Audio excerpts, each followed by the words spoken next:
अस्सलामुअलैकुम दोस्तों, मेरा नाम है शारिफ खान। एक बार फिर से अरब दुनिया की तमाम बड़ी खबरें लेकर आपके सामने हाजिर हूँ।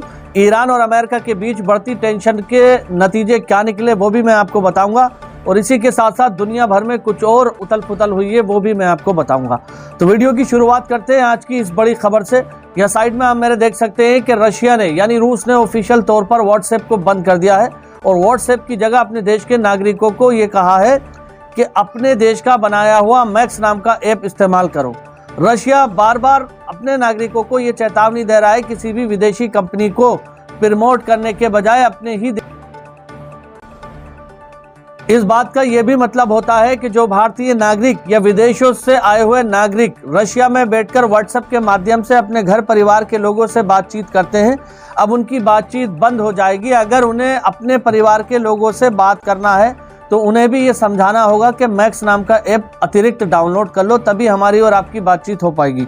बड़ा कदम उठाया है रशिया ने, व्हाट्सएप को पूरी तरह से ब्लॉक कर दिया है। इसी के साथ साथ अगली खबर पर ध्यान डालते हैं। यहाँ पर देखिए आप, डोनाल्ड ट्रंप, अमेरिकी राष्ट्रपतियों के इतिहास में डोनाल्ड ट्रंप सबसे पहला ऐसा राष्ट्रपति बन चुके हैं जो इजराइल की बढ़ चढ़कर मदद कर रहे हैं और इजराइल के सपोर्टर हैं, ऐसा इजराइल के नागरिकों का कहना है। इस खबर के अंदर बताया गया है कि 73% इजरायली ये मानते हैं कि अमेरिकी राष्ट्रपति,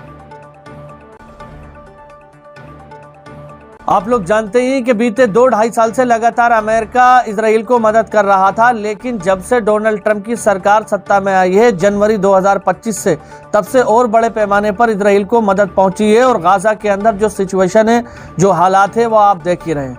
मिडिल ईस्ट की जो जंग है वो गाजा और इजराइल के बीच तक सीमित नहीं है, बल्कि इजराइल अमेरिका के दम पर और भी देशों में आगे बढ़ रहा है, स्ट्राइक कर रहा है, जैसे कि लेबनान हो गया, सीरिया हो गया। वो आगे मैं आपको बताऊंगा क्या कुछ हुआ है। लेकिन यहां पर आप देख सकते हैं कि इजराइल में अपनी प्रशंसा को बढ़ता हुआ देख डोनाल्ड ट्रंप और बढ़ चढ़कर इजराइल की मदद के लिए आगे बढ़ने की कोशिश कर रहे हैं। यहाँ साइड में आप मेरे खबर देखिए, वर्ल्ड स्ट्रीट जर्नल में ये खबर छपी है, जिसके अंदर ये बताया गया है कि Pentagon has told a second aircraft carrier strike group to prepare deploy the middle east, यानी कि एक और जंगी बेड़ा मिडिल ईस्ट ईरान की सरहदों के पास जाने वाला है। ईरान के ऊपर प्रेशर बनाने के लिए अमेरिका लगातार हथियारों की तैनाती बढ़ाता चला जा रहा है। इस पूरे मामले को 2 महीने का समय बीत चुका है, लेकिन अभी भी अमेरिका ईरान के ऊपर लगातार ये प्रेशर बना रहा है कि परमाणु प्रोग्राम के साथ साथ तुम्हारे जो मिसाइल के प्रोग्राम है उसको भी पोस्टपोन करना होगा। लेकिन ईरान यूरेनियम को नहीं बढ़ाएंगे, इसके अलावा कोई डील नहीं मानेंगे। यानी कि हम आगे यूरेनियम बढ़ाएंगे नहीं तो परमाणु बम हम बना नहीं सकते, लेकिन हमारे जो बाकी हथियार हैं, मिसाइलें हैं, बाकी जो चीजें हैं, उनको तो हम बढ़ाएंगे। हमें अधिकार है अपनी रक्षा करने का। हम जितने भी हथियार बना रहे हैं किसी के ऊपर हमला करने के लिए नहीं, बल्कि अपनी आत्मरक्षा के लिए बना रहे हैं। अब ईरान का ये कहना है और अमेरिका का कहना है कि हम तुम्हें बनाने नहीं देंगे। यही वजह है कि यहाँ पर ताकत का खेल चल रहा है। अमेरिका अपनी ताकत दिखाकर ईरान को डराना चाहता है। एक और जंग, इसी के साथ साथ साइड में आप देख सकते हैं कि अमेरिकी राष्ट्रपति का एक और बयान आया है, जिसमें उन्होंने कहा है कि हमने इजरायली प्रधानमंत्री बेंजामिन नेतन्याहू को यह बता दिया है कि हम ईरान के साथ जो डील कर रहे हैं उसमें हमारी शर्तों को मान्यता दी जाएगी। अगर ईरान हमारी शर्तों को मान्यता नहीं देता है तो फिर रिजल्ट का इंतजार करें। यानी नेतन्याहू को बताया जा रहा है, नेतन्याहू को संतुष्ट करने के लिए, नेतन्याहू को खुश करने के लिए अमेरिका के अब तक जो समर्थक देश थे उनमें रहने वाले लोगों की तरफ से ये बयान आ रहे हैं कि अमेरिकी राष्ट्रपति इजराइल की कठपुतली की तरह काम कर रहा है। अमेरिकी राष्ट्रपति अपनी देश के लिए या अपने लोगों की बात को नहीं सुन रहा है, बल्कि इजरायली लोग और इजरायली प्रधानमंत्री जो कह रहा है उसको सुन रहा है। यही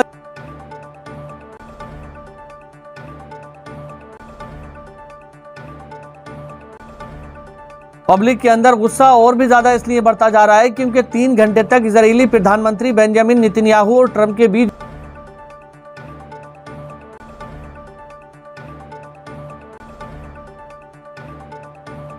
इस मीटिंग को करने के बाद मीडिया को भी इसके बारे में कुछ नहीं बताया गया, कोई प्रेस कॉन्फ्रेंस नहीं की गई। यानी ट्रंप और नेतन्याहू के बीच में गुप्त रूप से कुछ बातें हुई हैं। यह बताया जा रहा है कि इस मीटिंग का परिणाम गंभीर भी हो सकता है। ऐसे सेंसिटिव समय में जब ईरान और अमेरिका के बीच में टेंशन का माहौल बना हुआ है, ऐसे समय में नेतन्याहू अमेरिका पहुंचता है और 3 घंटे तक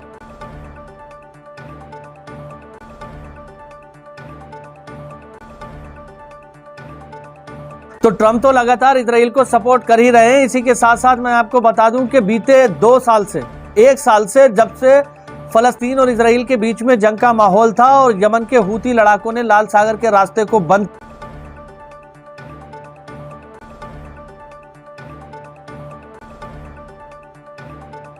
तेल की ट्रेड, तेल का व्यापार इजराइल से वेनेजुएला ने पूरी तरह से बंद कर दिया था मदुरो की सरकार ने। लेकिन अब मदुरो को जब उठा लिया गया,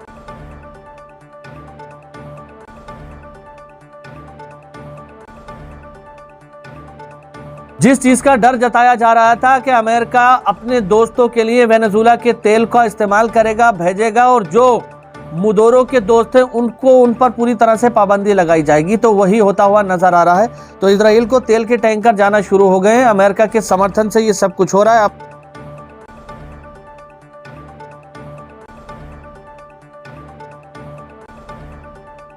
बार बार ये चेतावनी दी गई कि अगर फलस्तीन पर हमले करने बंद नहीं होते हैं तो फिर वेनेजुएला भी इजराइल के खिलाफ एक्शन ले सकता है। लेकिन सत्ता के बदलते ही, सरकार के बदलते ही वेनेजुएला की जो पावर थी, आप कह सकते हैं एक तरह से स्थानांतरित हो चुकी है, ट्रांसफर हो चुकी है।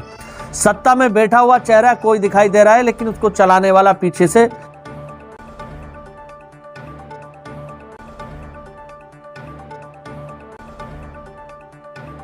उनसे संबंधित ऐसी चीजें सामने निकल के आ रही हैं जिससे लोगों का दिल दहल उठा है। एप्स्टाइन फाइल को लेकर भी बहुत सारी ऐसी चीजें सामने आई हैं जिसमें बड़े बड़े पावरफुल लोगों का नाम सामने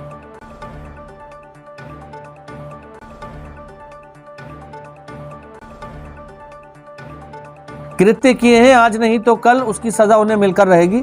फिलहाल दोस्तों, आज की वीडियो में बस इतना ही। अगर आप हमारे चैनल पर पहली बार आए हैं तो चैनल को सब्सक्राइब करके बेल आइकन पर ऑल का बटन सेलेक्ट कर देना।